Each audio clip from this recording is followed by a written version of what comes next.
নতুন জেনারেশান, বুঝতে পারছো তো পাগলদেবের ক্রেজটা কোথায়? এই নতুন জেনারেশান কথাটা ইউজ করলাম কারণ আজকে যারা স্কুল বয় তারা এই দেবের ক্রেজ এখন অবধি দেখেনি, কারণ তাদের জেনারেশানে দেবদা করেছে সাঁঝবাতি, টনিক বা ওই টাইপের সিনেমাগুলো, যেগুলোর গান স্বাভাবিকভাবে এলে হিট হবে না, কারণ সেগুলোর অডিয়েন্স আলাদা, সেগুলোর দর্শক আলাদা এবং কিছুটা কলকাতার মধ্যেই সীমাবদ্ধ সেই সিনেমাগুলোর যে প্যাটার্নটা, যে কারণে তাদের পক্ষে দেবদার ক্রেজটা বোঝা সম্ভব নয়।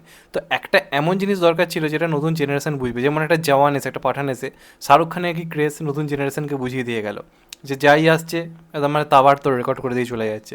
জিদ্দার চেঙ্গিজের সময় করে দেখিয়েছে একের পর এক ঝটকা, যখন উইডটা গানটা এলো কি ক্রেজ ক্রিয়েট করেছিল আমরা সবাই জানি। দেবদার করাটা বাকি ছিল এবং আমরা বারবার রিকোয়েস্ট করেছিলাম যে দেবদা করো করো করো, তোমার কি ক্রেজ আমরা জানি, সেটা দেখাও। নতুন জেনারেশনকে বোঝাতে হবে যে আমাদের বাংলা সুপারস্টাররা কি করতে পারে। তো আজকের দেবের এই প্রত্যাবর্তন বুঝিয়ে দিচ্ছে হাড়ে হাড়ে, এবং নতুন জেনারেশনরাও এক্সাইটেড, এটা বোঝা যাচ্ছে। তার কারণ আমি কদিন আগেই বলেছিলাম যে আমার চেনা জানা মানে যেখানে আমার দেশের বাড়ি সেটা পুরো গ্রামের দিকে, স্কুলে ফুলে রীতিমতো খাদান নিয়ে আলোচনা হচ্ছে, যেটা বাংলার কোনো সিনেমাকে নিয়ে বহু যুগ পরে। এটা তো ফ্যাক্ট। তেমনভাবে আজকেই যে গানটা এসছে এতদিন পরে দেবের নাচে প্রত্যাবর্তন, আস্তে না আস্তেই রেকর্ডের পর রেকর্ড ঘটছে এবং ইউটিউব জাস্ট ক্র্যাশ করে গেছে, জাস্ট ক্র্যাশ। এবং তোমাদেরকে একটা ছোট্ট হিসেব বলি, গানটা এসছে আজকে 11টার সময়, আমি ভিডিও করছি, এখন বাজে ঠিক 12টা 5, আমার আপলোড করতে হয়তো একটু দেরি হবে। 12টা 5 আমি ভিডিওটা করছি, মানে মোটামুটি 1 ঘন্টা 5 কি 10 মিনিট হয়েছে, তার মধ্যে 10,000-এর কাছাকাছি লাইকস পড়ে গেছে। ক্যান ইউ ইম্যাজিন একটা বাংলা গান, যেখানে এখন তোমরা যদি দেখো এটাই যদি শহরের জন্য বানানো সিনেমা হতো বা দেবদারের অন্যরকম কাজ হতো, এটাই 1 ঘন্টা এতক্ষণ হয়তো 4.5K বা 5K লাইকস পেতো, কারণ দর্শকগুলো কোথাকার, বেশিরভাগটাই কলকাতার বা কিছু অন্যরকম অডিয়েন্স। কিন্তু যে অডিয়েন্সরা গ্রামে গঞ্জে মফস্বল এরিয়ায় সাধারণ যারা অডিয়েন্স, তাদেরকে যদি তুমি তাদের মতো করে কাজ আনো, তারা কি করতে পারে আজকে প্রমাণিত, যে গোটা গ্রাম বাংলা কাঁপছে, যে কারণে 1 ঘন্টা সবেমাত্র হয়েছে 10,000টা লাইকস পড়েছে, ভিউজ জাস্ট আটকে গেছে 4,000-এ। 4,000টা ভিউজ, এদিকে গানের লাইকস পড়ে গেছে 10,000। তাহলে বুঝতে পারছো কী লেভেলের মানুষজন পরপর শুধু খপাখপ খপাখপ খুলছে গানটা।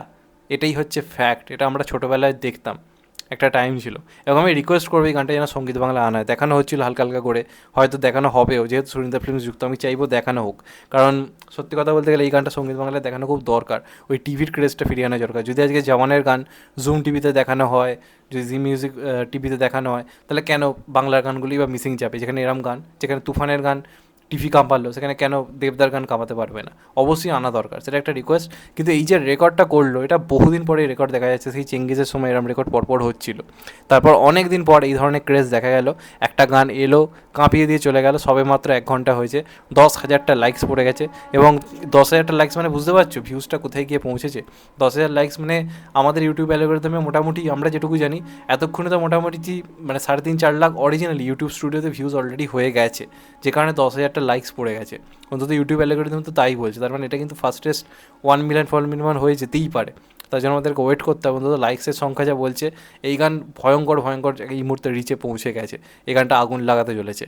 যেখানে বাংলা গানের এখন মানে মিনিমাম অ্যাভারেজ লাইকস পড়ে 20K 25K, সেখানে অলরেডি 10K পড়ে গেল 1 ঘন্টার মধ্যে, তাহলে ভেবে দেখো জাস্ট। এবং এই গানটা এমনই গান হয়েছে গোটা বাংলা কাঁপে, অলরেডি অনেকে রিলস করা শুরু করেছে। আরেকটা জিনিস দেখে ভালো লাগলো, কত নতুন নতুন ছেলে ইউটিউব স্টার্ট করলো এই গানটার মাধ্যমে। আমার নিজের কথা মনে পড়ছে, আমার শুরুর দিকের কথা, যখন রাবণের মাধ্যমে আমার চ্যানেল রিচ পেয়েছিল।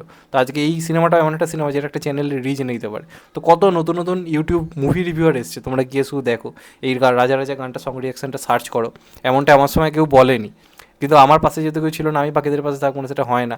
অনেক অনেক চ্যানেল এসছে, তোমরা গিয়ে চেক করতে পারো, তারা যে গানটা নিয়ে নিজেদের ইউটিউব কেরিয়ার হয়তো শুরু করলো, তাদেরকে অনেক শুভেচ্ছা। এবং এটা নিয়ে কথা বললে আমি জানি তাদের চ্যানেলে রিচ আসবে, কারণ এটার সেই ক্রেজ রয়েছে, সেই ইনসেন্ট ক্রেজটা, যেটা ফিল করতে পারছি। তো দারুণ লাগলো ব্যাপারটা দেখে, দেখা যায় গানটা আগের পর কত রেকর্ড করে। এবং অনেক দিন পর কোনো সিনেমা নিয়ে আমি মানে খুব এক্সাইটেড আছি, এবং অবশ্যই এটা নিয়ে যতটা পারি ভিডিও করব। তার জন্য যে আমাকে যা ইচ্ছে বলুক, এই ক্রেজটাকে বজায় রাখা দরকার। তোমাদের এটা নিয়ে কি মতামত কমেন্ট করে অবশ্যই জানিও। চ্যানেলটা নতুন হলে চ্যানেলটা সাবস্ক্রাইব করে দিও অ্যান্ড কেটে দেবে লাইকন। ভালো থেকো সবাই, টেক কেয়ার, নমস্কার। আবার দেখা হবে, এখন তো বাই, সবাই ভালো থেকো, সুস্থ থেকো, নমস্কার, টেক কেয়ার, আবার দেখা হবে, ভালো থেকো সবাই।